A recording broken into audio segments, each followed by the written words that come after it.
ሰላም ጤና ይስጥልን። ወደ ዛሬው መረጃ ስናቀና የኢራንን ዘመናዊ ወታደራዊ ስትራቴጂ ለመረዳት ከአሜሪካ ጋር ያላትን ረጅምና ውስብስብ ግንኙነት መመልከት ይኖርብናል። በ20ኛው ክፍለ ዘመን መጀመሪያ ላይ ኢራንና አሜሪካ በእርግጥም ወዳጃዊ ግንኙነት ነበራቸው። ሆኖም የግንኙነት በ1953 እንደ አውሮፓውያን አቆጣጠር በከፍተኛ ሁኔታ ተቀየረ። በወቅቱ የአሜሪካና የብሪታንያ የስለላ ተቋማት ባቀነባበሩት መፈንቅለ መንግስት የኢራኑ ጠቅላይ ሚኒስትር መሐመድ ሞሳዴቅ ከስልጣን ተወገዱ። ሞሳዴቅ ቀደም ሲል በውጭ ኩባንያዎች ቁጥጥር ስር የነበረውን የኢራንን የነዳጅ ኢንዱስትሪ ወደ መንግስት ይዞታ ለማዛወር ሞክረው ነበር። ከመፈንቅለ መንግስቱ በኋላ መሐመድ ሬዛ ሻህ ፓህላቪ ወደ ስልጣን ተመልሰው ለ10 ዓመታት የአሜሪካ ታማኝ አገር ሆነው አገሪቱን መርተዋል። በዚህ ወቅት ኢራን ከፍተኛ መጠን ያለው የአሜሪካ የጦር መሳሪያና ወታደራዊ ስልጠና ታገኝ ነበር። ሆኖም ይህ ጥምረት ለዘላቂ አልነበረም። በ1979 የተካሄደው ታላቅ የፖለቲካ አብዮት ኢራንን ሙሉ በሙሉ ለወጣት። ሻህ መንግስት ሲፈርስ በአያቶላ ሩሆላ ሆሜኒ መሪነት የኢራን እስላማዊ ሪፐብሊክ ተመሰረተ። ከአብዮቱ በኋላ በአሜሪካና በኢራን መካከል ያለው ውጥረት በከፍተኛ ሁኔታ ናረ።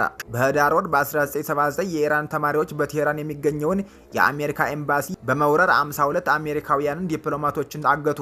ታጋቾቹ ለ444 ቀናት በእገታ ስር የቆዩ ሲሆን ይህም በሁለቱ አገራት መካከል ከፍተኛ ዲፕሎማሲ ቀውስ ፈጠረ።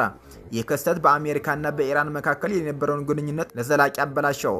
ከዚያ ጊዜ ጀምሮ በሁለቱ ሀገራት መካከል ያለው ዲፕሎማሲያዊ ግንኙነት እንደተቋረጠ ይገኛል። ከአብዮቱ አንድ ዓመት በኋላ ኢራን ሌላ ትልቅ ፈተና ገጠማት። በ1980 በሳዳም ሁሴን የምትመራው ኢራቅ ኢራንን ወረረች።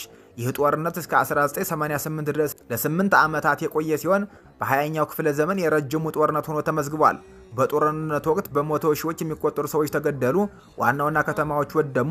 ኢራን በዓለም አቀፍ ደረጃ ተግላ እንድትቆይ ተደረገች። ከአብዮት በኋላ ኢራን የምዕራባውያንን የጦር መሳሪያዎችን ማግኘት ስላቆመች በራሷ ባበለጸገችው ቴክኖሎጂና ባልተለመዱ የጦር ስልቶች ላይ ለመተማመን ተገደደች። ይህ ጦርነት የኢራንን የረጅም ጊዜ የመከላከል ስትራቴጂ ቀረጸ።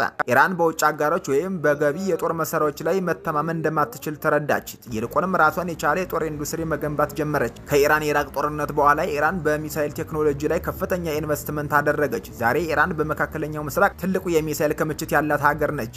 አንዳንዶቹ ከ2000 ኪሎ ሜትር በላይ የሚጓዙ ይህም ኢራን በመላው ቀጠናው ውስጥ ያሉ ኢላማዎችን የመምታት አቅም ይሰጣታል። ይህ የሚሳይል ፕሮግራም የኢራን መከላከያ ዋና ምሰሶ ተደርጎ ይወሰዳል። ሚሳይሎች ኢራን እንደ አሜሪካ አይነት ጠንካራ የአየር ወይም የባህር ኃይል ሳይኖራት ጠላቶቿ እንዳይደፍሯት ለማድረግ ይረዷታል። ሌላው የአሜሪካና የኢራን የፍጥጫ ምንጭ የኢራን የኒውክሌር መርሃ ግብር ነው። ኢራን ፕሮግራሙ ለሰላማዊ ዓላማ ነው ብትልም አሜሪካና ሌሎች ሀገራት ግን ኢራን የኒውክሌር መሳሪያ ልታበለጽግ ትችላለች ብለው ይፈራሉ።